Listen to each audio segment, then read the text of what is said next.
So I want to keep the conversation going around youth basketball because I'm a youth basketball coach and I'm very interested in the topic. And also you guys seem to like the conversations that deal with youth basketball. So let's get into this next one. Now recently the Dallas Mavericks owner Mark Cuban was raving over his rookie sensation Luka Donic, but his comments about America's youth basketball development is what made headlines.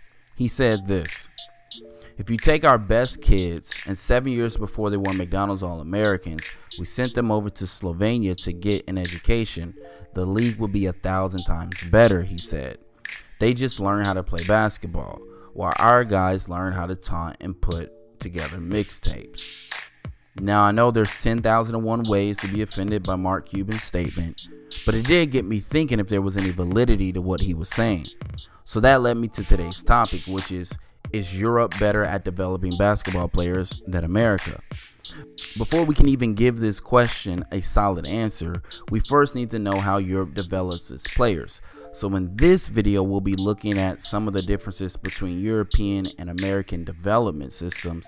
And in the second video, I'll give you my answer as to whether I think Europe does a better job at developing its players. But before we begin, let's get this out the way.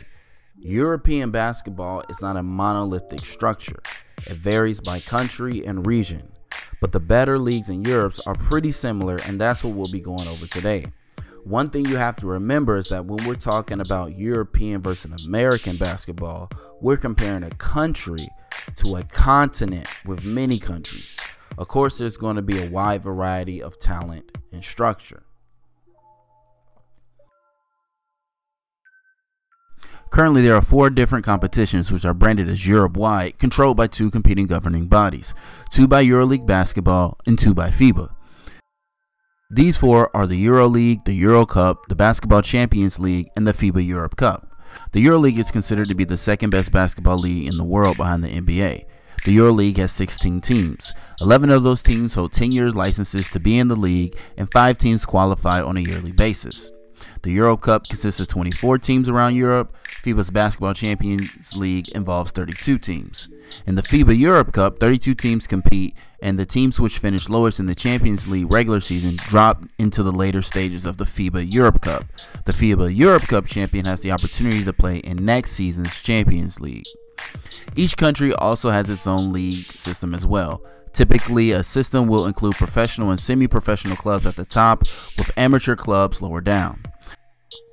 Some of the best national leagues are the Spanish Liga ACB, Russia's VTB United League, Turkey's BSL, the Greek Basket League, Italy's LBA, and the LNB Pro A in France. So needless to say, when we're talking about European versus American basketball, we can already see that European basketball is widely varied.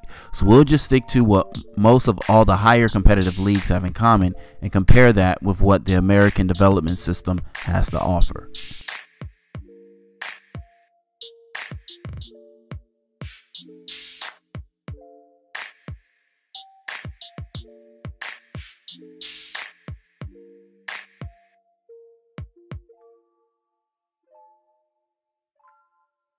In America, when it comes to basketball, like everything else in our society, it can be highly individualistic.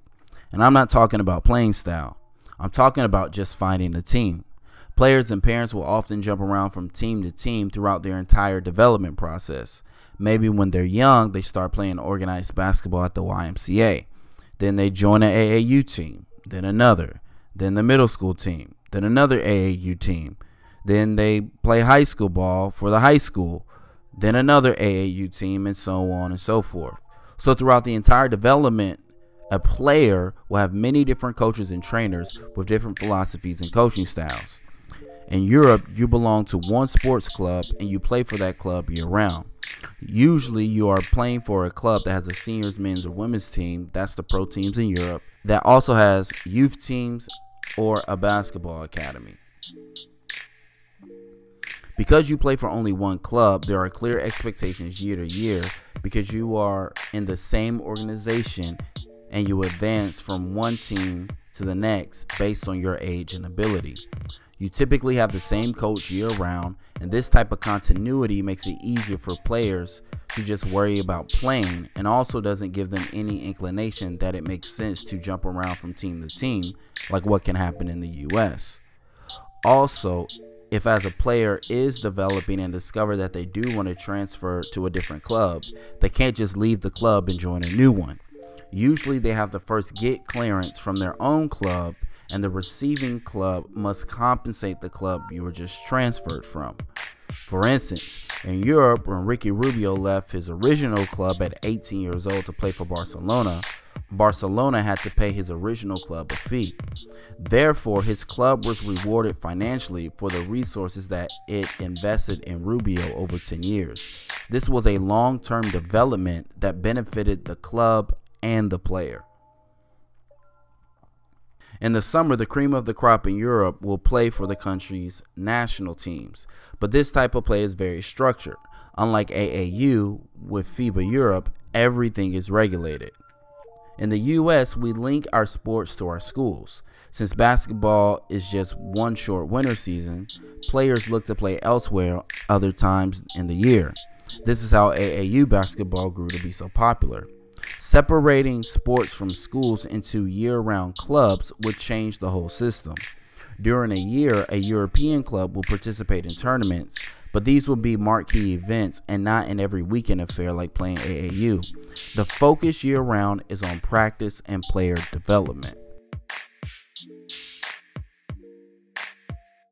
The number of foreign-born players is growing rapidly in the NBA. In 1981, only 1.7% of the players in the NBA were international players.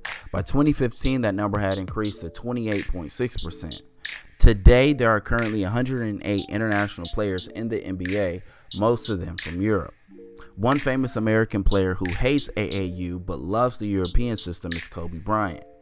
Of AAU, Kobe said, "It's stupid. It doesn't teach our kids how to play the game at all. So you wind up having players that are big and they can bring it up and do all this fancy crap, but they don't know how to post. They don't know the fundamentals of the game. It's stupid. In America, it's a big problem for us because we're not teaching players how to play all-around basketball. This is why you have Powell and Mark Gasol, and that's the reason why 90% of the Spurs roster is European players, because they have more skill. I just think European players are just way more skillful." One of the things that stands out when you compare European players and American players is how skilled the big men are from Europe. From the passing of Vlade Divac to the shooting of Dirk Nowitzki to the original point forward Toni Kukoc to the point center Nikola Jokic to the demigod Mike Wayne was supposed to patch 3 2Ks ago, Giannis Antetokounmpo, the European system has produced some of the most impressive big men the league has ever seen. One of the biggest things when talking about teaching the game differences is that in Europe, you are taught all the skills on the court regardless of size. Guards learn to post, big men learn to handle the ball, forwards learn to pass, and so on. In the US, you can get pigeonholed into a position pretty early, especially if you are more mature physically at a young age and never learn other skills besides how to score near the hoop.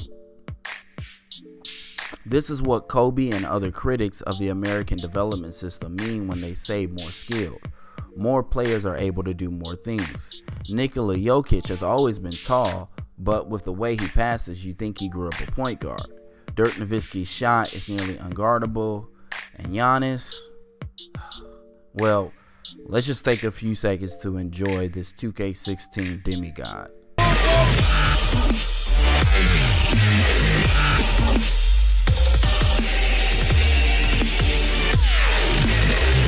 It's no wonder Mark Cuban made those statements about sending kids to Slovenia, seeing as how he has a league-leading 7 international players. In Europe, the basketball system is fluid. In some places, kids don't start playing organized basketball until the age of 10. Now, you can debate whether or not it's good for kids to specialize in a sport that early. Personally, I don't, but I know it can work. However, when they do start playing, though, they play for one club the entirety of their career. Also, basketball is separated from school. When basketball is tied to school and the school year, there can be many limitations. For starters, basketball is only one season during the winter. In the off season, in most states, the head coach of the team can have limited contact with his players except during the summer months. This leads kids to searching for other places than the school to play basketball.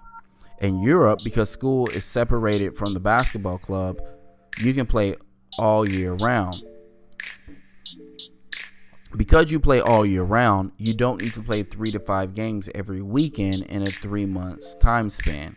You can get the same number of games spread out over time and focus more on skill development and how to play basketball within a team system. Also, they have the same rules, same court, same lines all year round. There isn't a shot clock in some places and not in others. There is one everywhere at every level. Even for younger leagues, they will play with shot clocks, so they're not learning a different style of play as they move up skill level. Also, the three-point line doesn't change. In the US, some states have shot clocks, some don't.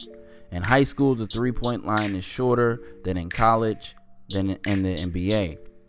With rule changes between high school and the AAU, it can take the focus off on-court development. The same rules everywhere means all you have to worry about is playing games. But the fluid system goes beyond the rules and also into the life of the player. You know the club you are playing for, the rules, and the clear steps year to year of where you will play next. Everything tends to make for a more seamless transition year to year. There are plenty of games to be played for all levels of basketball, so you don't have to worry about competing for playing time with your teammate. If he's clearly better than you, he will move up in the club. This is why Luka Donic was able to play professionally at 16 years old. He wasn't forced to play with guys his age because it was clear he was better than them all.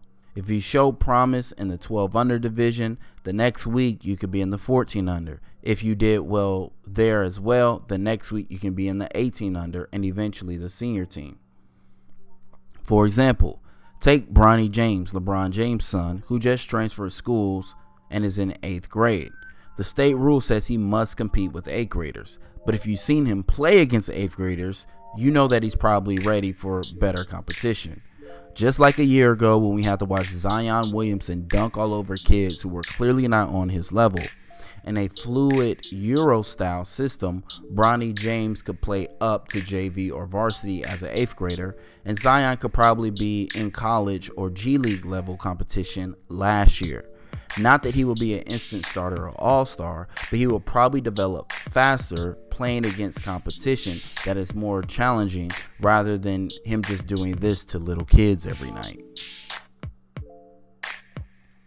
Because of the fluid system that rewards players based on skill and does not restrict them based on age, there aren't many parents who have an ownership mentality as can happen in the AAU setting. Meaning there aren't as many parents pulling their kids on and off teams to see who's going to get them the most exposure. It's handled by the club. So these are just a few ways that Europe differs in their player development than America. What do you guys think? Which is better? Which is worse?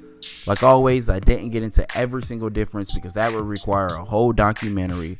But in my next video, I will go into which development system I think is better and why.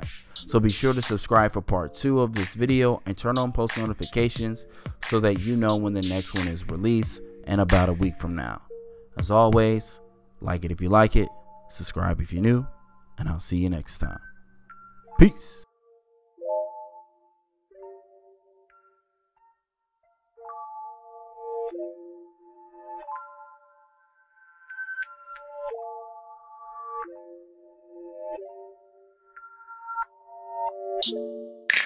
Thank you.